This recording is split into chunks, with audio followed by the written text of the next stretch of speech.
ayan guys, yung halaman na ugat, inano ko lang siya.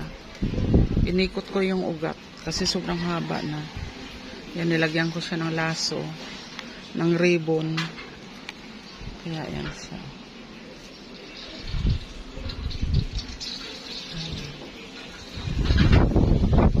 Paraan na lang para gumanda. Ayan.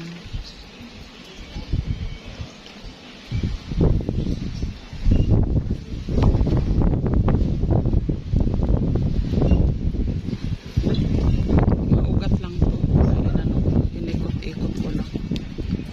Kasi para hindi maglaylay.